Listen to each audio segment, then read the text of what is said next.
Hey, what's going on, everybody? This is the Short Sports Show. I'm your host, Daniel Short. Today is Martin Luther King Day, Monday, January 20th, 2014. And it all comes down to one. The Super Bowl, AFC, NFC championships were yesterday, and they were great games. They were really good games. I was really hoping the Patriots and Broncos game was a little more exciting, but we'll get into that just a little bit. Also talk about some college football news, and yeah, wow. AFC Championship, NFC Championship, both games. Really the NFC Championship was probably the most exciting one, even though I was more looking forward to the AFC Championship with Brady versus Manning, the whole storyline that went with it, and it just happened to be a one-sided game. But we'll talk about that a little bit more. First, let's go talk about some college football news. Not a whole lot other than, just quick things. Alabama freshman cornerback Tony Brown was arrested and charged with failing to obey and resisting arrest. This guy's a 5-star recruit enrolled early to Alabama and from the state of Texas. And this guy has a lot of potential. He's looking at being one of their starting cornerbacks after losing a lot of people that they're having on their defensive side for Alabama. And not a way you want to start off your college career by getting arrested like that. Also, Miami running back Duke Johnson is to miss spring practice to recover a fractured ankle that he suffered versus Florida State this past season. Should be good to go in 2.5 months. He rushed for 920 yards, 6 touchdowns, and 6.3 yards per carry through 8 games. I mean, this guy is a really good running back, and I talked about him throughout the season. He's very impressive, and I hope he is able to rebound because he was a huge part of that Miami offense, and we saw how after he was gone, he struggled. Miami struggled offensively, and so having him is going to be a key thing. And also, 98 underclassmen are going to enter the NFL draft this year. And it has increased over the past 6 years. Last year was 73 total. Then the year before that was like 65. And the past 2 years before that were about 53 and 55, somewhere around that. LSU is going to have, for the second straight year, have the most underclassmen, which it's like, I guess, a degree from LSU really doesn't mean anything. Or LSU's, just producing all these great college players because they're leaving after their junior season or sophomore redshirt year. They're gone just like that. And speaking of LSU, I don't know if you guys have saw this NFLPA Collegiate Bowl. They'll have their different bowl games, the East-West Shrine game. They got your Senior Bowl, all these other bowls to help these senior players improve their draft stock. And one of them is the NFLPA Collegiate Bowl, which is Team National versus Team American. And on Team National, there's an LSU fullback named J.C. Copeland. This guy is, as a fullback, he's a star. This guy is really good. And I know fullbacks don't get a lot of attention, but if you go watch highlights of this game, or if you were able to watch the game, you know what I'm talking about. But if you see highlights of the game, I'm sure they'll have his interviews out there. I mean, his interviews were really good, and also his pregame stuff, just getting the players, excited and everything. I mean, he's just an entertaining player to watch, but he's also very good. He's a very good fullback, and he also rushed for 2 touchdowns. They got him some carries in there, and so anyways, that's just something I wanted to throw in there because I think he's just, the character that he has is really entertaining to watch, but he's also very, very good fullback, which is sad today that, fullbacks aren't really used, but if they transition them to, a blocking tight end or maybe even a running back. He was a former defensive tackle, so he's lost a little bit of weight, but he still has that. I think he's like 270 maybe, so maybe not a whole lot of weight lost, but anyways, he's really good. And if you guys go see the highlights, very entertaining to watch.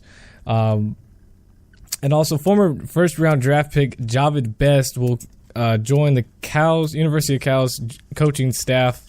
This guy, most people know, top running back in college. Obviously, as a first-round draft pick, gets picked to the Detroit Lions.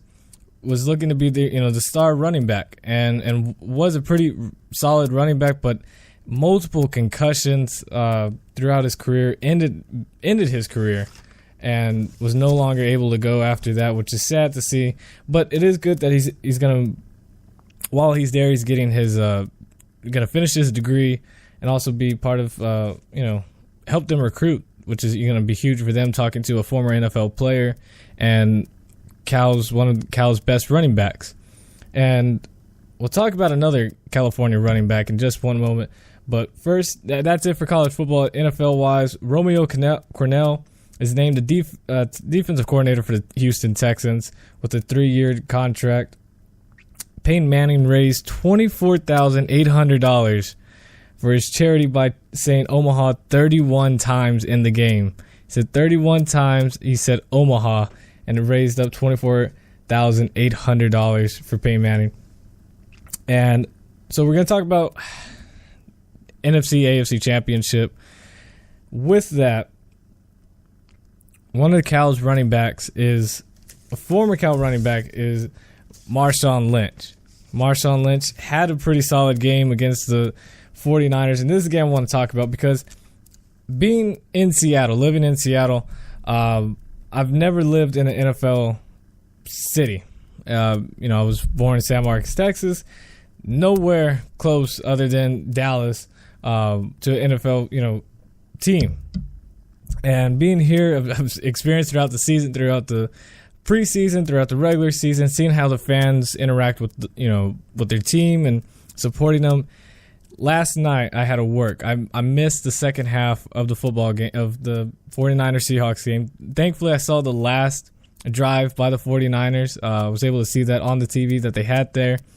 And there's the employees, the other fans that were there at the store, they're all gathered around watching, hoping that Seattle can make one last stop and win the game.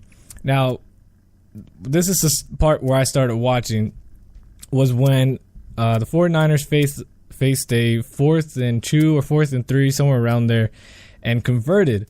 Once they did that, then they started moving the ball down the field a little, or moving the chains. And to be honest with you, I really thought the 49ers were going to score, leave a little bit of time left for the Seahawks. But I thought if the 49ers were to score and take the lead, I was pretty sure it was going to be a 24-23 victory for the 49ers, and they would move on to play the Broncos in the Super Bowl. That's what I was, seeing, because the Seahawks defense just didn't look like they were going to be able to stop them. And really, once I don't understand what the play call was or why Colin Kaepernick threw that ball in the end zone with 30 seconds left and 2 timeouts remaining for the 49ers. Made no sense to force that pass when you know who you're going against. You played the Seahawks now twice in just this year, and especially throwing to Richard Sherman's side is just beyond me. When you have that much time, you're close to score, you're moving the ball down the field. This is your biggest momentum you've had in a long time. You force a pass like that, and game over. It was tipped, intercepted, and I just see all the people in Seattle just jumping around, it was exciting to see. It was exciting to experience it. Now, I'm not a Seahawks fan, but that day I really wanted to become one, and I'm not a bandwagon person. I'm not going to go and do that. But just the reaction that the Seattle fans had, knowing that their team, after being doubted, I doubted them. I thought 49ers were going to win this game before the game started, and especially during that last drive, I really thought 49ers had this game done. And, just to see them proving the doubters wrong, and the Seattle Seahawks moving on to the Super Bowl after the game happened, after the game finished, you just see all these fans waving the 12th flag. It was an incredible experience to see all these fans just celebrate. And I remember I was outside, and there's this intersection out there, and a group of fans, don't know if they were drunk, might have been a little bit of alcohol consumed with them, but they had this huge 12th man flag and other, they had some other, T-shirts, towels that they were waving, and it was a group about 7 or 8 or so, and they're just waving it at the intersection. So you just hear all these cars, whether passing by or waiting, start honking when it's their time to turn or go straight or whatever, and they're cheering. Everybody's excited, and I even recorded it. And it was exciting to watch and see these people, support their team and knowing that their team is going to the Super Bowl. It was awesome to watch. I wish I could have been in San Diego, and I wish the Chargers could have, this could have been the Chargers spot, Hey, a person can dream, right?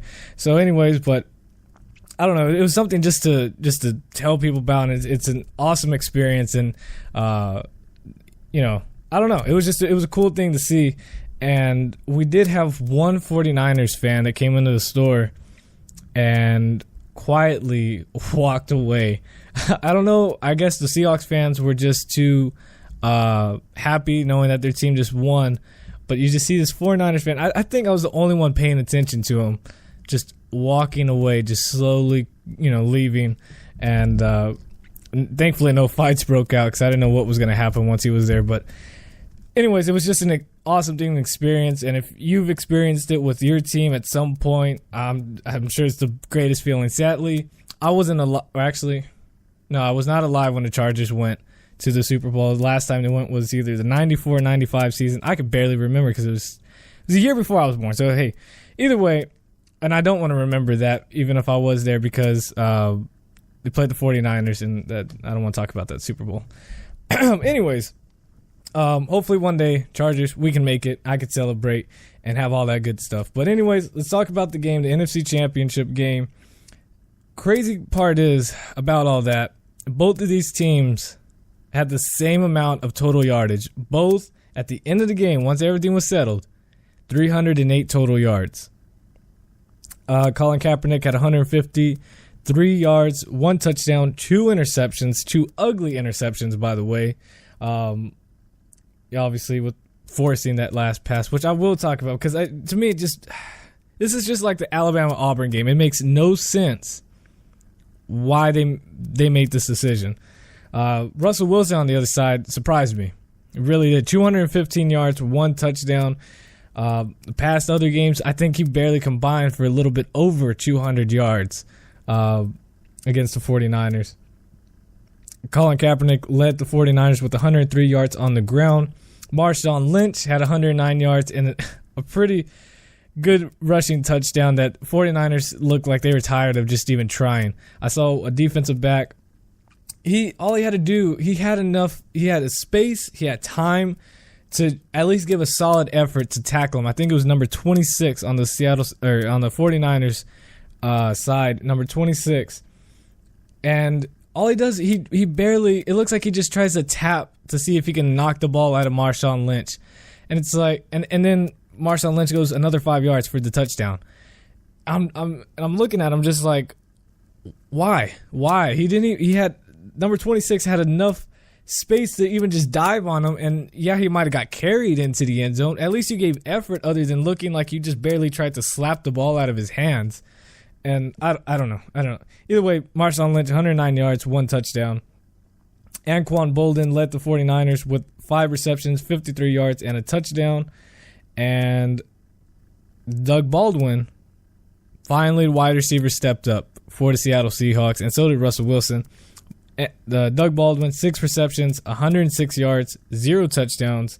But obviously a very impressive game by Doug Baldwin. And, I mean, he was really the player of the game. He had a huge kickoff return for the Seattle Seahawks and also had some big catches when they needed them. And time of possession, this is something I wanted to keep and write down, was because the winning team for both the AFC and NFC Championship had the ball over 30 minutes, while the losing team had the ball less than 30 minutes. 49ers had 28 minutes and Seahawks had 31 minutes. But I really thought, obviously we knew this game was going to be very low scoring, and I think my prediction was 20 to, I can't even remember. I think I said 24 to, did I say 24-17? I don't remember. If you listen on the last episode, that's a self-plug right there. That's a great plug. I could tell you to go listen to the other episode, and then you could remind me. Or either way, I think it was pretty close, and I think we all knew the game was going to be a very close game. But I guess it's a good time to talk about or ask the question, why did Colin Kaepernick throw the ball, 30 seconds left, 2 timeouts? You're near the red zone, and obviously close enough to the end zone where you don't need to force a pass like that. I mean, it was. I don't understand. I know we could always go into this what if that, that type of scenario, but it makes no sense to throw that ball when 2 timeouts, 30 seconds. You could have done anything with that amount of time. And the timeouts, and obviously Jim Harbaugh is a great coach. I think even before this game started, I really, because seeing the promos for all this stuff, I think Jim Harbaugh is my favorite coach. I don't know why. I think I saw on First Take or on ESPN, there was a thing where, who would you rather play for, Jim Harbaugh or Pete Carroll? And to me, it's like, I'd rather play for Seattle Seahawks, the football team. One, because of the talent that they have there, and also because Seattle area, I wouldn't mind playing for the Seattle Seahawks, but I want to play for Jim Harbaugh as I want him to be my head coach. I don't know. It's just a weird thing, and got me thinking. And it's just, I don't understand why Colin Kaepernick threw this ball. I think there could have been other play calls around that.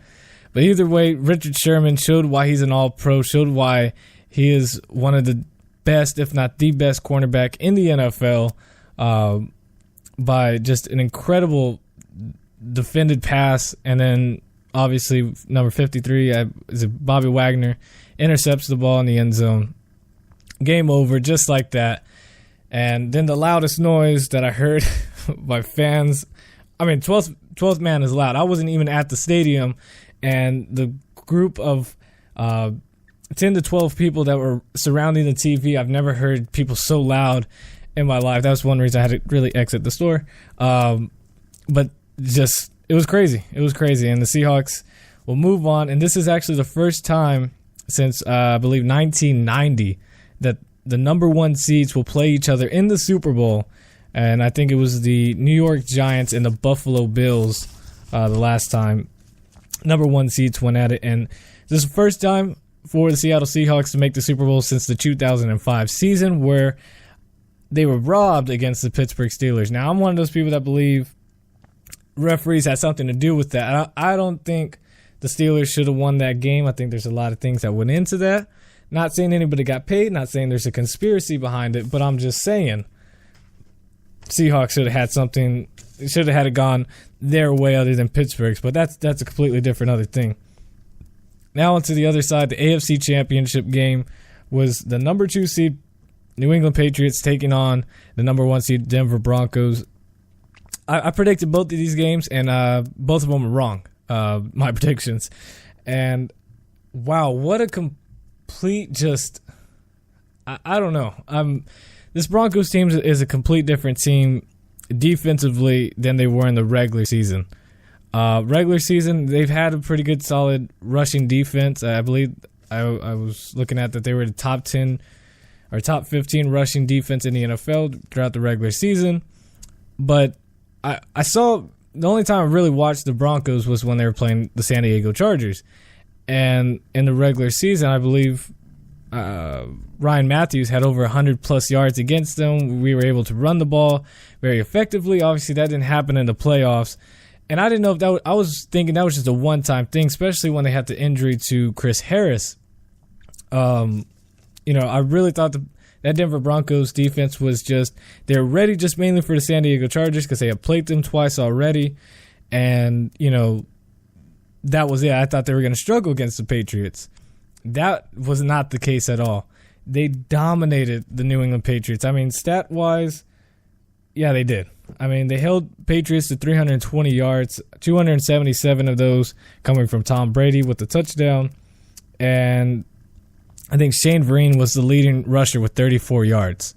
This Denver Broncos defense really just made plays when when it needed, especially throughout the first half or the first few drives for New England. They went 3 and out the first 3 possessions, if not more than that. I mean, this Denver's defense has just woken up and it's just become a dominant defense in the NFL and in the playoffs. I mean, just imagine with Von Miller if they would have had him. If Von Miller was healthy and wasn't off the field distractions, if he was playing like he did his rookie year, and just this Denver defense would be a lot more scarier.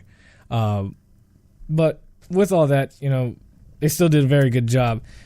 Julian Edelman was the leading receiver for the New England Patriots with 10 receptions, 89 yards, and a touchdown.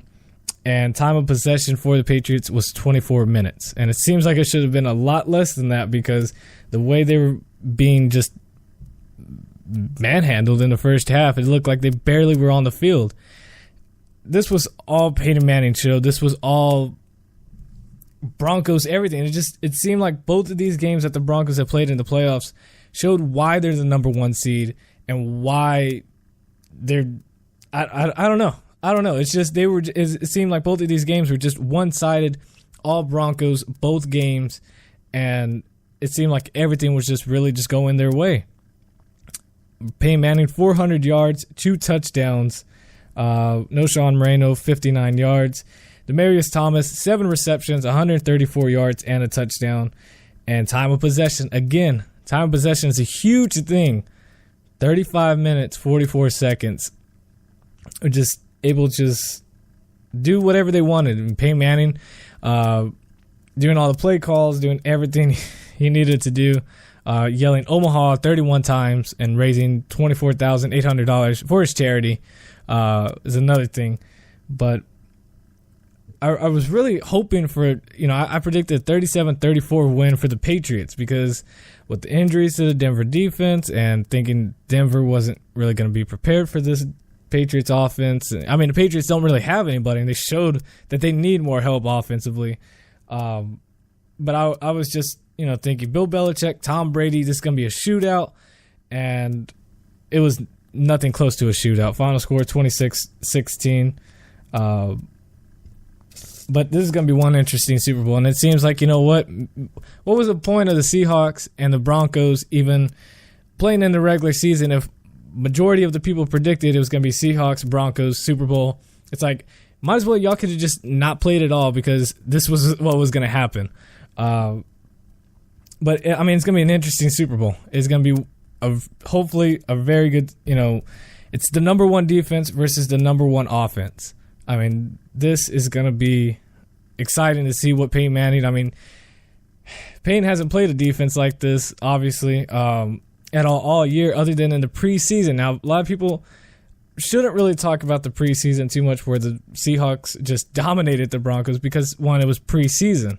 But, I mean, if it shows what your depth is, and it shows that Seahawks obviously have more depth defensively, and Broncos really didn't show too much offensively over there, it's going to be an interesting thing to see what Demaryius Thomas is going to do against Richard Sherman and what, Julian Thomas is going to have to do with those linebackers of Seattle and how fast those guys are. They're not Seattle doesn't have the strongest or biggest linebackers, but what they do is they're like hybrid linebackers where they're guys that could, that are very fast, but they're, strong enough to be a linebacker. But they're also fast enough to be a safety type thing. That's what the hybrid, linebacker system is. And Seattle obviously knows how to play defense, but both of these teams being in New York, I don't know. It's going to be crazy to see how they're affected by this weather. Now, obviously, they're both used to cold weather, but this is a different type of weather in New York. It's a different type of cold over there. So that'll be interesting to see. What else is there to cover? I mean, Denver, Broncos offense, Broncos defense. Obviously, we can't compare it. The only thing now we can look at the Denver defense. There's no point in looking what Denver did throughout the regular season defensively because this is obviously a completely different defense. Now, I'm not talking about different players. I'm talking about the way they've been playing. So, I don't know. It's Denver defense, how they're going to keep up, or how they're going to, work against Seattle's offense and stopping Marshawn Lynch. They haven't played a running back like Marshawn. And that's just going to be another interesting thing to see with beast mode going against Denver's defense. And, we're going to, I think we're going to see a good amount of breakout runs for Marshawn. But Russell Wilson, how is he going to be, I'm still not there with Russell Wilson. Now, obviously he's a winner. He's clutch when he needs to be, but he just doesn't put up, those passing stats, and maybe that's the thing. Maybe it's more my opinion, because I do look at stats, but obviously don't ignore, what actually happens on the field, or vice versa. But this is a big game. I know the NFC Championship game was a big game, but it was at home for him. Seattle, we know how Seattle plays on the road. Obviously, it's going to be a road game for both of these teams, but how is Russell Wilson in the big lights, the biggest lights he's ever been under? College football, he played at the Rose Bowl with Wisconsin, but that's Rose Bowl's a big thing. But this is bigger than anything he's been a part of, and Peyton's been here twice. This is going to be his third time. Won one, lost one. None of the Seahawks players, I believe, have ever been in the Super Bowl. Maybe very few. Denver, it's going to be interesting to see how this goes, how it plays out. But I'm just not sold on Russell Wilson. And, I think he'll make some plays here and there against Denver's defense, but I don't know. We'll talk about that more next week, because this Friday we're going to talk about a little bit about the Pro Bowl and things like that. But man, it's crazy to me. It feels like week one was not that long ago. I try to forget week one, because that's when the San Diego Chargers Monday night gave up a big halftime lead to the sorry Texans, that now that we know who the Texans were, and lost. But other than that, doesn't it feel like week one was not that long ago? And now look at it. If you look at it for Seahawks fans, that was when you played Carolina on the road in a tough game. Got the victory on the road against Carolina, and we all know now how Carolina was number 2 seed in the NFC. Denver, we saw how Peyton Manning exploded for 7 touchdowns against the Baltimore Ravens on Thursday night, and the beginning, or I don't know how you would say it, just we saw who Julian Thomas was. We didn't know who he was throughout the season, other than some Broncos fans probably knew who he was, but didn't pay any attention to him. But now we know who Julian Thomas is, and very solid tight end. So it's crazy. It doesn't seem like it's that long ago, but now we're in our last 2 weeks of football, and that's it. Then we got to look forward to the NFL Combine, NFL Draft, then offseason, OTAs, and it's going to be a long stretch. But, 2 weeks left to go, one real week of football. Obviously, this Pro Bowl is going to be kind of slacky. And how this goes, and I'm not a fan. I'll talk about that Friday's episode of this playoff or this Pro Bowl system. Not a fan of it, but I will see you guys on Friday. Make sure to follow on Spreaker.com, follow on iHeartRadio, and follow on YouTube. Follow me on Twitter. Just follow me everywhere. Just follow me everywhere, guys. Stalk me if you need to. Don't really do that, but on the interwebs, that'd be awesome. Follow me on Twitter at @short_sports 24 no more dashes. I keep forgetting 24/7, and I keep you updated with other sports news, other things going around.